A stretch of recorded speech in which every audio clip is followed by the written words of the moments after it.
everyone, and welcome back to my channel. I'm Heather Stamper, and today we have a writing adventure day. I've been working on the final edits of the Nano Tribe book, which it's just about ready to go to print. I just have to get one more author bio, and then hooray, we're done! Woohoo!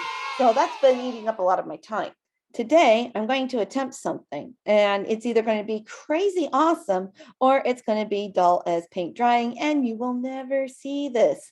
So here goes nothing. I thought I would do a quote unquote live writing demonstration. I know. So what I'm going to do is I'm going to get my, hi Jiji, thanks for sharing. Hi. my assistant here today. So I was originally going to do this video on how to do the plot roller coaster, but then I looked at my own plot roller coaster and I'm still getting ready to climb the first hill. So I have one of my chapters partially. I'm going to share my screen in just a moment so that you can see, and I'll bring you up to speed on what's happening, and then we'll see where this takes us. Okay.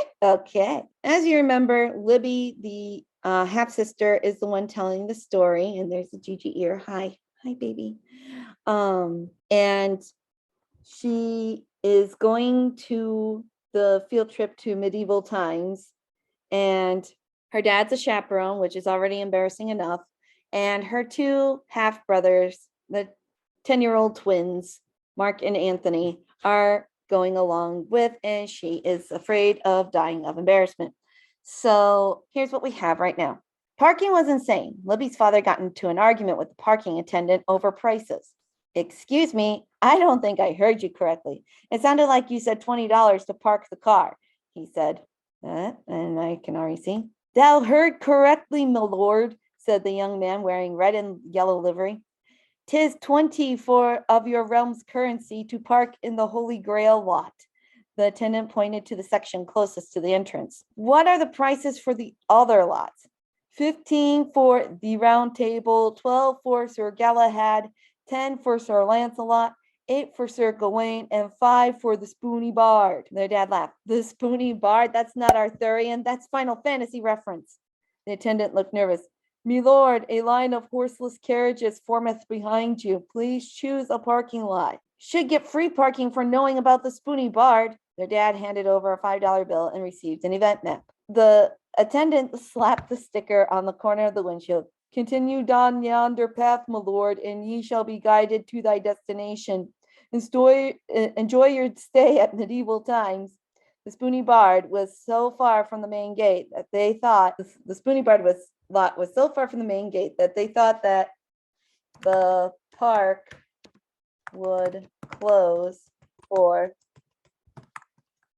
they made it to the main Jiji gate. There we go. By the time they did reach the gate, the school bus was unloading. Libby had mud on her sneakers and her extra cold hairspray. What? Stopped holding. I think we can all relate to that. Is it's like you put all the products on your hair and then the weather decides that nope, I will defy that. And before I go any further, that Libby thought that the park closed before they made it to the main gate. Okay, yeah, that's fine. Yay. All right, next. She spotted, oh yeah, I forgot. They were supposed to meet up at a kiosk. I want to say it was Lost and Found, but I want to make sure I get the name right. This is something that authors do a lot. They have to cross-reference back to what they were supposed to be doing. So, pardon-moi. Oh, yes. That guy Xander. Don't forget that guy Xander. So tomorrow at 10 at the Lost and Found station. Circase kiosk of Lost and Found. Okay, there it is. All right. I thought so, but I wanted to make sure. I've got to meet up with my group at the Lost and Found. How about we meet back at 3 o'clock? Dad laughed. Thanks, Jiji. Yay. Flippy tail. Dad laughed. Nice try, kiddo.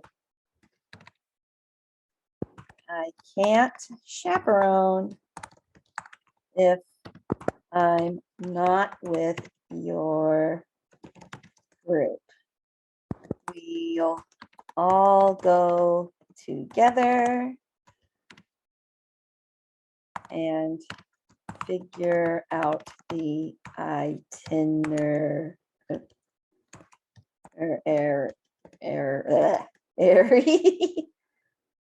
Itinerary. There it is. Ha, got it. Okay. And I'm not too worried about the squiggles. I try to ignore that while I'm just drafting. It's just what I do. So let's see. Okay. Anthony, Mark, stay quiet and I'll clean your room when we get.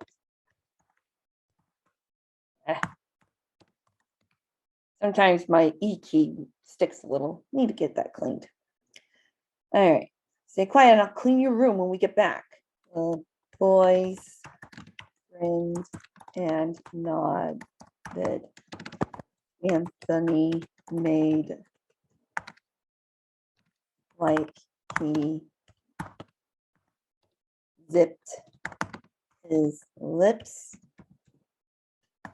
and they okay. After a quick check in with teacher, Libby was reunited with Raquel.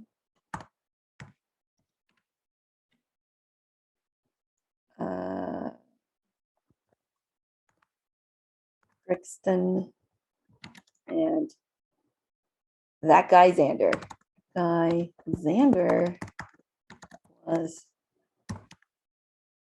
dressed up like he was Henry the Eighth.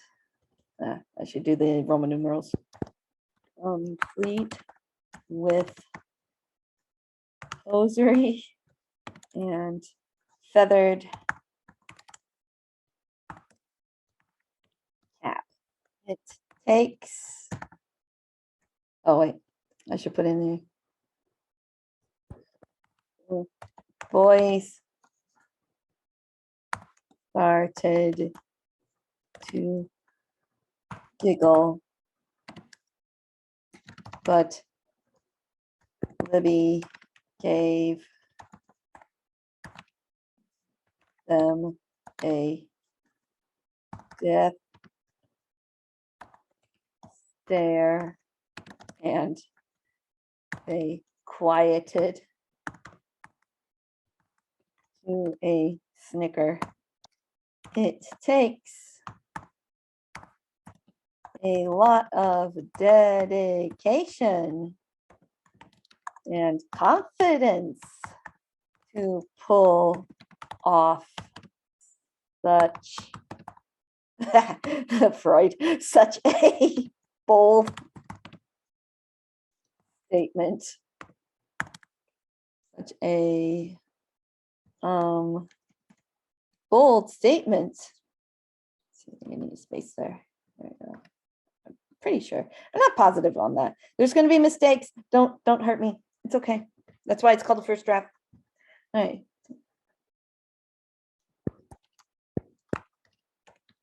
Libby said that Xander doffed his cap into and bowed low. Thank ye for the high compliment, me lady. Later on, nah, let's rearrange that. Mayhaps ye will let me escort you to I gotta think of a good name for our store. Some place where they can get the cosplay goodness. By the way, this delicious concoction I'm drinking here is called the Luck of Irish. It's from Excel Nutrition here in Valparaiso. And it's green tea based, mixed with a lot of other stuff, healthy and non-healthy. It is quite tasty. I like it. And no, Excel Nutrition is not paying as advertising. I just took a sip and decided to say, hey, this is what I'm drinking. So, yay. Ta-da. All right. That guy Xander doffed his cap and bowed low. Thank you for the high compliment, milady. Perhaps ye will let me escort you to, let's see, Guinevere's. I'm pretty sure I didn't spell that right, but yeah, it's okay. Guinevere's gowns and trinkets after the luncheon break. Oh, gee, I am most flattered, and thank ye for thy concern. But my budget is quite meager. Would be a shame to embarrass ourselves on this auspicious occasion. Raquel and Raquel gaped. Libby, I didn't know you could speak. Nerd. Rickson whistled.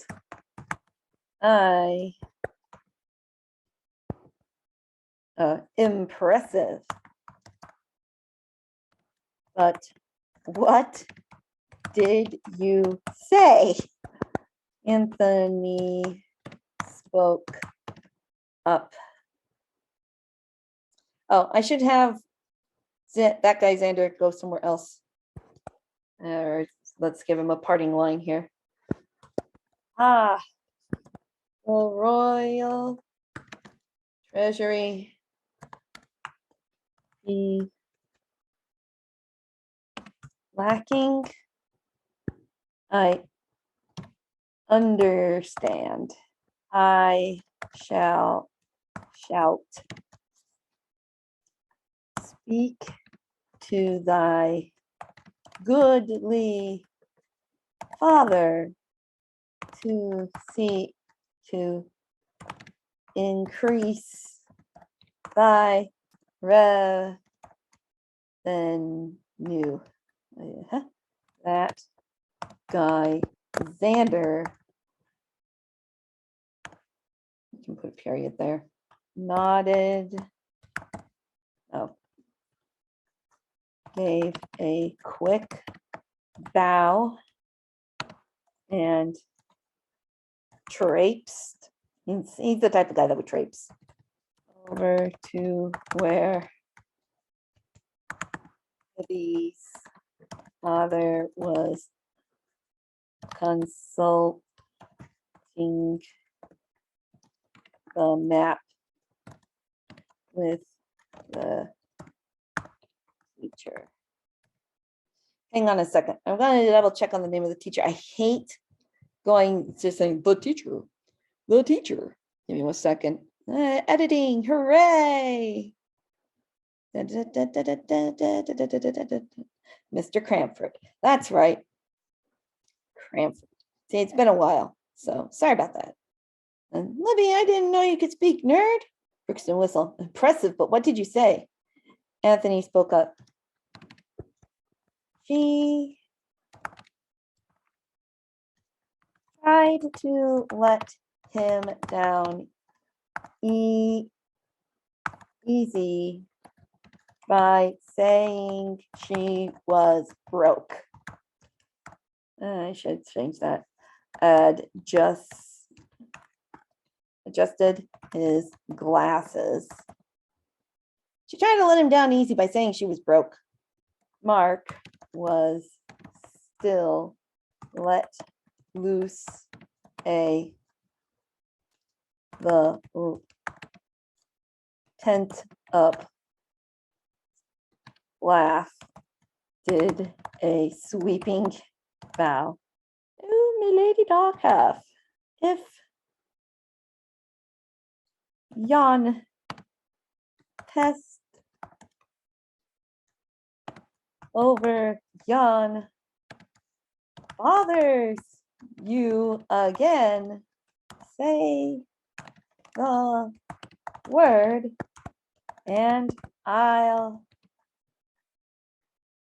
tackle him back to the Renaissance. Okay, that's what I want to fix. There we go. Oh, Libby has to respond to that. Libby blanched at the use of her nickname in front of her friends. Get off or you'll be cleaning your own room I should say my room this weekend instead. Let's see, I want to end it. That might be a good spot to end it.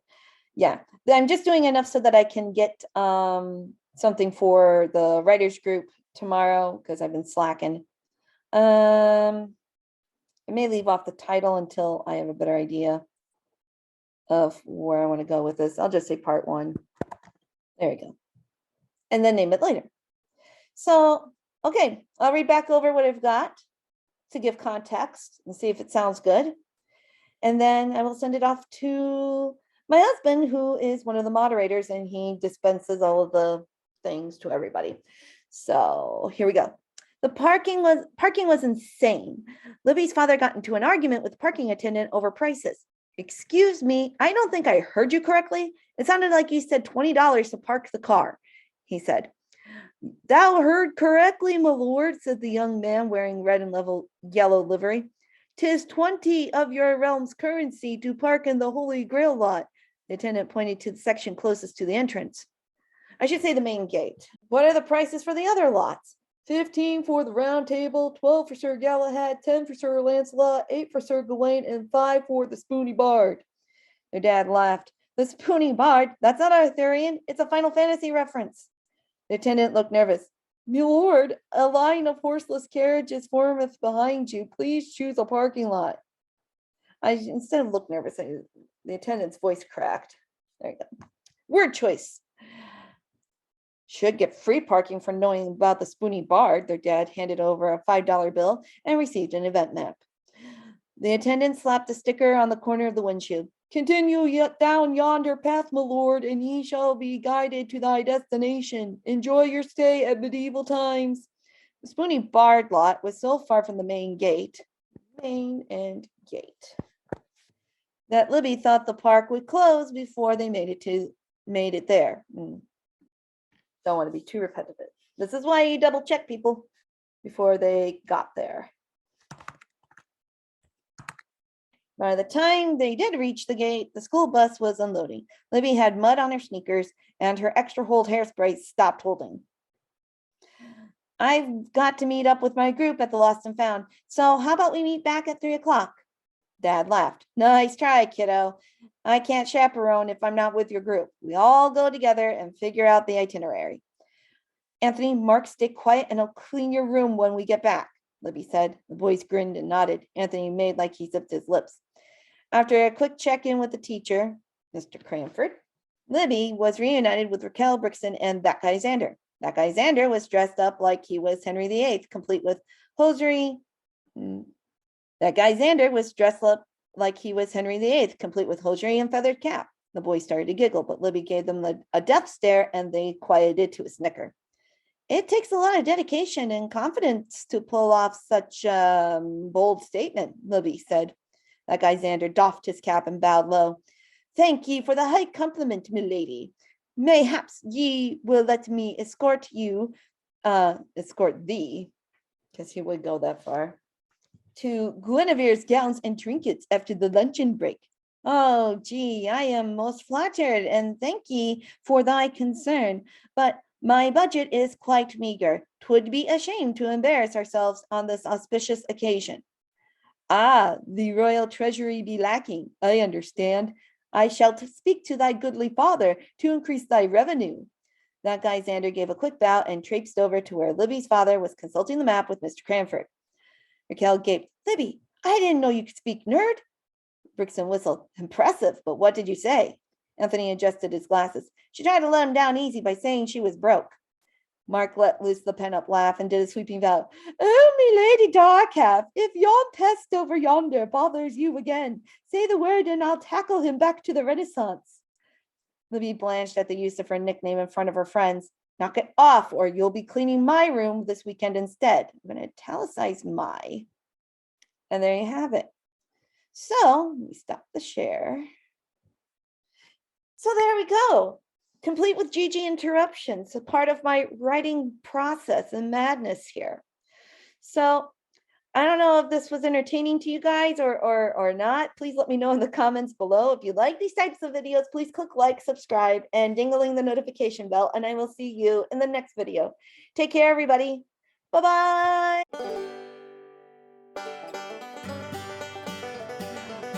So I might as well do the writing part. Hello, Jiji. Yes, I know. Hi. We spend a little honoring all day today. I think he knows that Mommy will have to go back to school soon. He's not having it. His schedule's been too interrupted. You can't see, but off camera, he has a hold of one of my hands. Baby, Mommy needs her hands. Yes, she does. She needs both hands. Oh, such a vicious kitty. Come here. Yes, see, now you got it. Now you're in trouble. Wow, see? I am so delicious. So delicious and nutritious. Are you going to behave? Be good. Hi, Jiji. Like rubbing his face against the screen. Yes, I know. Oh, goodness. It's going to be a day, I can tell. Sorry. Oh, you naughty thing. Oh, goodness. Yes, for those of you with children, I understand. I do. Nice. Be good.